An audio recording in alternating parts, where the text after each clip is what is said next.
አብ ወወልድ ወመንፈስ ቅዱስ አሃዱ አምላክ አሜን። ክርስቶስ ተንሥአ እሙታን በዐቢይ ኃይል ወሥልጣን አሰሮ ለሰይጣን አግዓዞ ለአዳም። ክርስቶስ ከሙታን ተለይቶ ተነሳ። ይኸውም በታላቅ ስልጣንና ኃይል ወይም በታላቅ ኃይልና ስልጣን ሰይጣንን አሰረው፣ አዳምንና ልጆቹን ነፃ ወጣው። በመላው ዓለም የምትገኙ የኢትዮጵያ ኦርቶዶክስ ተዋሕዶ ቤተክርስቲያን እምነት ተከታዮች የሆናችሁ ኢትዮጵያውያን እና ወገኖቻችን ሁላችሁ ካለው 2018 ዓመተ ምህረት የጌታችን የመድኃኒታችን የኢየሱስ ክርስቶስ በዓለ ትንሣኤ አደረሰን አደረሳችሁ እላለሁ። በዓሉ የሰላም የፍቅር፣ የአንድነት በዓል እንዲሆንላችሁም እንዲሆንልን እመኛለሁ።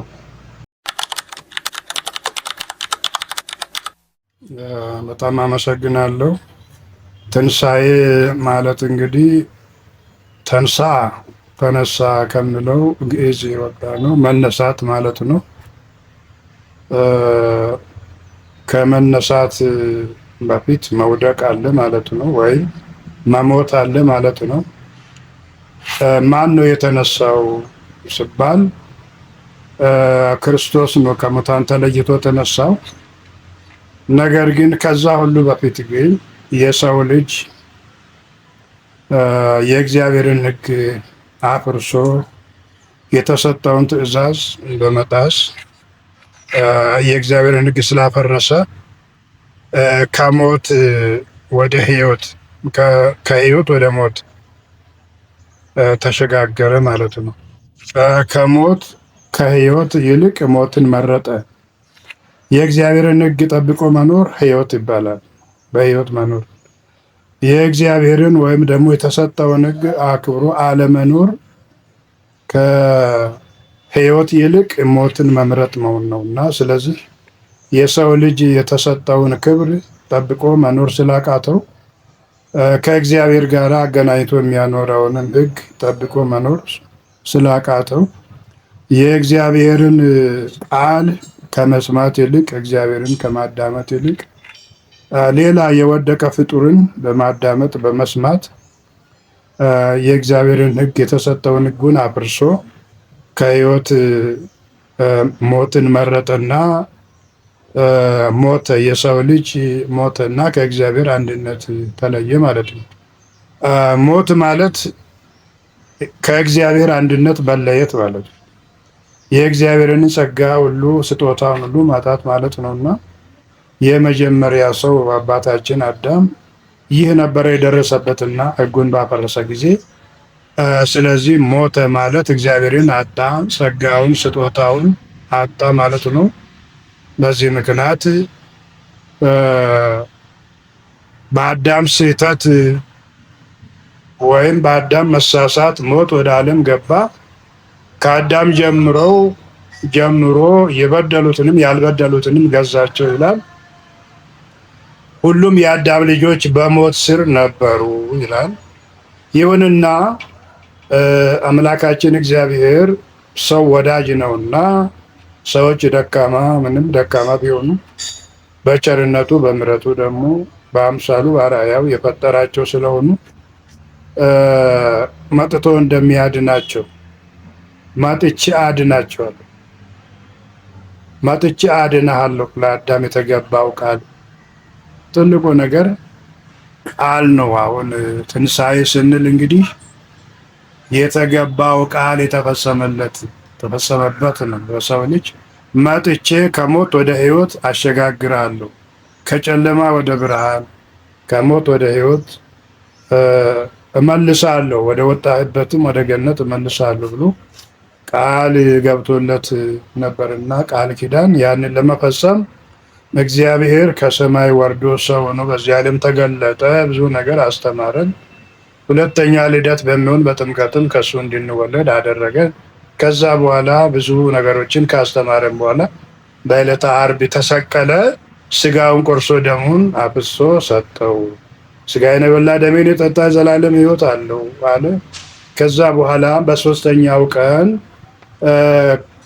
መቃብር ክፈቱልኝ፣ መግነዝ ፍቱልኝ ሳይል ምንም እንኳን በሰውነቱ በለበሰው ስጋ ቢሞትም ሞተ በስጋ ወሐይወ በመንፈስ ይላል እና መጽሐፍ ቅዱስ በለበሰው ስጋ ቢሞትም በመለኮቱ በአምላክነቱ ደግሞ አምላክ ነውና በሶስተኛው ቀን መቃብር ክፈቱልኝ መግነዝ ፍቱልኝ ሳይል በራሱ ስልጣን በአምላክነቱ ስልጣን ከሙታን ተለይቶ ተነሳ፣ ሙታንንም አስነሳ። ተንሳ ከመ ያንሥአነ ከሙታን ተለይቶ የተነሳው እኛን ከሙታን ከዘላለም ሙታን ሊያስነሳን ነው። እንግዲህ ከዛ በኋላ ከሞት ባሻገር ሌላ ሕይወት እንዳለ አረጋገጠልን ማለት ነው እና ወንሴፎ ትንሣኤ ሙታን ወሕይወተ ዘይመጽእ ብለን በዚህ ተስፋ አድርገን የምንኖር ሆኖናልና ማለት ፋሲካ ወይም ትንሣኤ ማለት ከሞት ወደ ሕይወት መሻገር፣ ከጨለማ ወደ ብርሃን መውጣት፣ ከሲኦል ወደ ገነት መመለስ ማለት ነውና ከባርነት ወደ ነፃነት መውጣት ነውና ይህም የተደረገው በጌታችን በመድኃኒታችን በኢየሱስ ክርስቶስ አማካኝነት ስለሆነ ከሙታን ተለይቶ በመነሳቱ እኛም እንድንነሳ አደረገን። ስለዚህ ይህ ታላቅ በዓል ነው። ከሞት ወደ ሕይወት የተሸጋገርንበት በዓል ስለሆነ የምስራች እየተናገርን በደስታ ይህንን በዓል እናከብራለን። ከሙታን መነሳትን የመሰለ ነገር ሌላ ከዚህ የበለጠ ሌላ ደስታ ምን አለ? ከዚህ የበለጠ ሌላ ነገር የለምና ከሞት ወደ ሕይወት የተሸጋገርንበት ከጨለማ ወደ ብርሃን የወጣንበት በዓል ስለሆነ ትንሣኤ፣ ፋሲካ፣ ፓስ ኦቨር መሻገር፣ ከሞት ወደ ሕይወት መሻገር ማለት ነውና በዓሉ ይህንን ይገልጻል፣ ይህንን ያስተምረናል ማለት ነው። ይህንን በዓል ማክበር የሚገባል በፍቅር፣ በሰላም፣ በእርቅ፣ በመስማማት፣ በመዋደድ ነው ይህንን በዓል የምናከብረው። ክርስቶስ እኛን ስለወደደን ነው ከሞት ወደ ሕይወት ያሸጋገረን፣ ከጨለማም ወደ ብርሃን ያወጣን ስለወደደን ስላፈቀረን ነው እና ስለዚህ እኛ እኔ እንደወደድኳችሁ እናንተም እርስ በርሳችሁ ተዋደዱ ብሎ አዞናል አምላካችን እግዚአብሔርና የእሱ ተከታዮች ከሆንን በስሙ ከተጠራን እኛ ክርስቲያኖች ሆነን እሱ ክርስቶስ ተብሏልና እሱ ወልድ ተብሎ እኛ ውሉድ ልጆች አድርጎናልና እንግዲህ በስም ብቻ መምሰል መጠራት ብቻ ሳይሆን እሱ ለእኛ እንዳደረገ ሕይወቱን እኮ ነው እየሰጠን ማለት ነው። ክርስቶስ እንግዲህ ሕይወቱን ለእኛ ሰጠን፣ ሞተልን ማለቱ ነው። በዚህ ዓለም ለሰው ልጅ የሚሞት ማንም የለም። ሰው ካለው አካፍሎ ሊያበላ ሊያጠጣ ሊረዳ ይችላል። ነገር ግን ልቡን አሳልፎ ለሰው ልጅ የሚሰጥ የለም በዓለም ውስጥ። አምላካችን መድኃኒታችን ኢየሱስ ክርስቶስ ግን ሞተልን፣ በመስቀል ላይ ተሰቀለልን፣ ሕይወቱን ለእኛ ሰጠ ማለት ነው። ይህ ማለት ፍጹም የሆነ ፍቅር ለእኛ እንደገለጠልን እንማራለን ማለት ነው። ስለዚህ ፍጹም ፍቅር ከሱ ከተማርን እኛም ደግሞ ፍጹም የሆነ ፍቅር ለወገኖቻችን ማሳየት ይገባል። ራሳቸውን መርዳት የማይችሉ ዓለም ጀርባዋን የመለሰችባቸው ወገኖቻችን በችግር አለንጋ እየተገረፉ ያሉ ወገኖቻችን አሉ። እጃቸው የተቆረጠ፣ እግራቸው የተቆረጠ፣ ዓይናቸው እየፈረጠ ሰርተው መኖር የማይችሉ መብላት የማይችሉ ወገኖቻችን ስላሉ እነሱን ማሰብ ይገባናል። ክርስቶስ እኛን እንዳሰበ እኛም እነዚህን ወገኖቻችንን ችግረኞችን በማሰብ ጊዜ ተለውጦባቸው አጋጣሚ ሆኖ እስር ቤት የገቡ በመከራ በችግር ያሉትንም ሰዎች ሂደት ብሎ በመጠየቅ በማስታወስ እነሱንም በመርዳት እግዚአብሔር ያስፈታችሁ፣ እግዚአብሔር ይርዳችሁ በማለት የተጣላን ሰዎች በመታረቅ አሁን በሀገራችን በኢትዮጵያ ውስጥ ጸብ እየተስፋፋ ሄደዋል። ወንጌል እንማራለን እንጂ አንፈጽመውም። ወንጌል መፈጸም አቅቶናል። በእውነቱ መማር እንግዲህ ማወቅ ሰይጣንም ያውቃል እኮ። አሁን የወንጌል ፍሬ በህይወታችን ውስጥ ስለሌለ የህይወት ፍሬ ያስፈልገናል ማለት ነው። ወንጌል ሁልጊዜ የምንማረው ሁልጊዜ ወደ ቤተ ክርስቲያን ሄደን የምናገለግለው አገልግሎት በህይወታችን ውስጥ ፍሬ አፍርቶ ማለት ነው። ተፋቅረን ተዋደን ሰላም አውርደን ይቅር ተባብለን። ይቅር መባባል እኮ አሁን በእውነቱ ቀላል ይመስላል።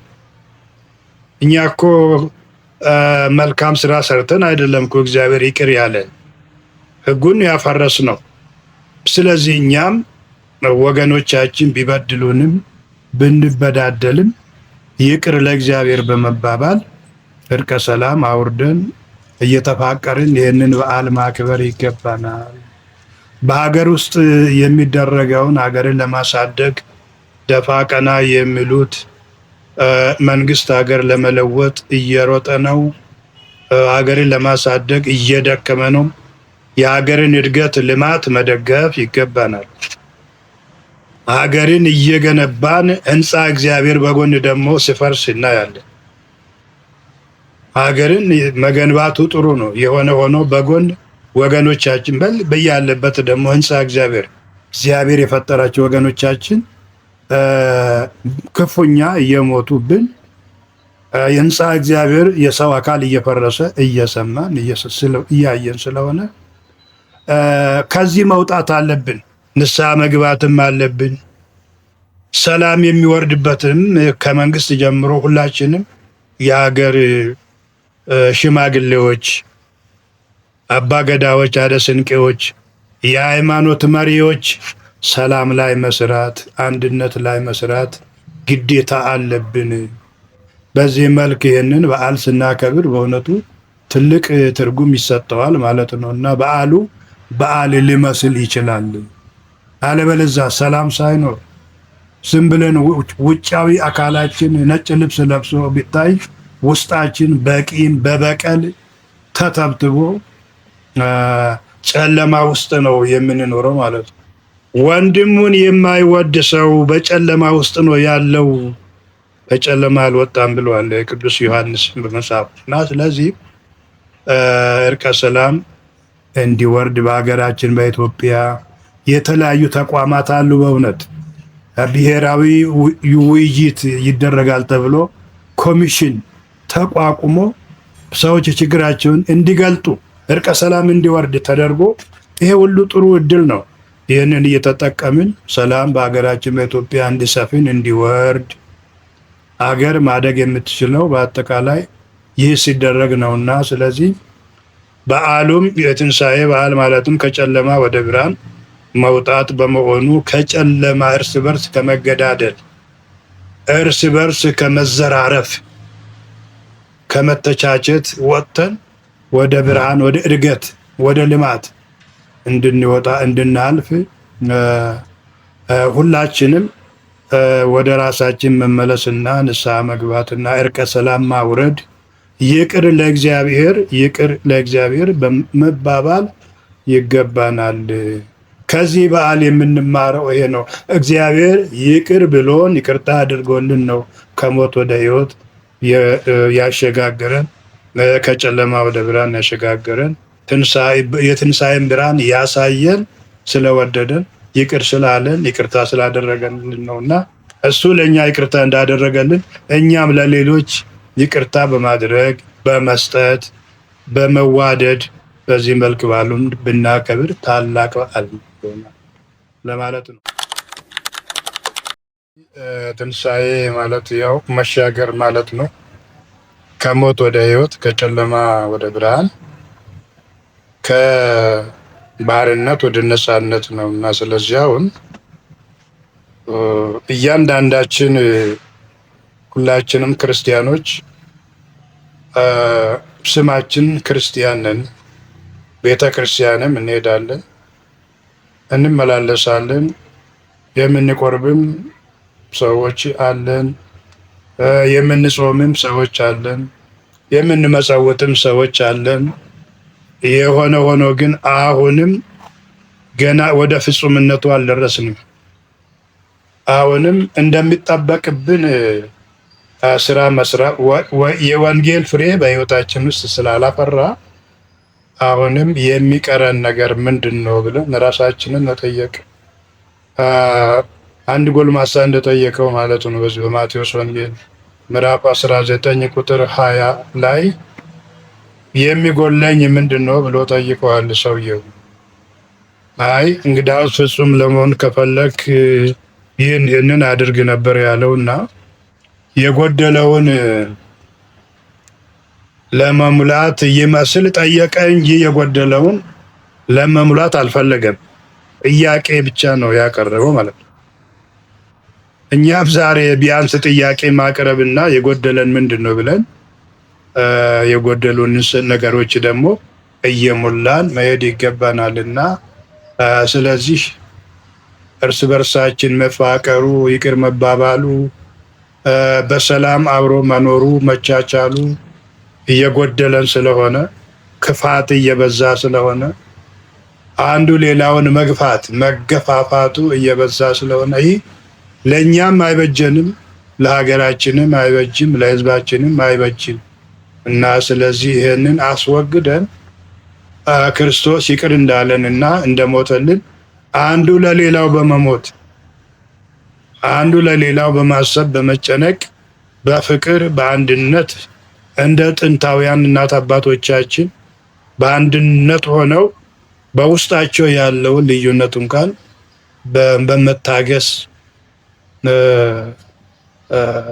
ሀገራቸውን በጋራ ጠብቀው ለእኛ አስተላልፈዋልና ስለዚህ እኛም በጋራ ሆነን በአንድነት ሆነን በዓላችንን እንድናከብር ሀገራችንንም እንድናሳድግ አካባቢያችን እንድናሳድግ በሀገራችን ውስጥ ሰላም እንዲወርድ እዛም እዚህም ይሄው የሚሰማው መጥፎ ነገር ሁሉ ጠፍቶ ሰላም እንዲሆንልን ሁሉም ሊያስብበት ይገባልና ማስተላለፍ የምፈልገው የሃይማኖት አባቶች ሰላም ላይ እንዲሰሩ፣ ፍቅር አንድነት ላይ እንዲሰሩ፣ የሀገር ሽማግሌዎች እንዲህ ላይ እንዲሰሩ፣ የሚመለከተው አካል ሁሉ ሰላም፣ ፍቅር፣ አንድነት ላይ ይህ የሚፈርሰው የእግዚአብሔር ሕንፃ በእግዚአብሔር ዘንድ የሚያስጠይቅ ስለሆነ ለሀገርም ልማት እንቅፋት በመሆኑ ይህ ተወግዶ ሰላም እንዲወርድ መልእክቴን ማስተላለፍ እፈልጋለሁ። በድጋሚ እንኳን ለ2018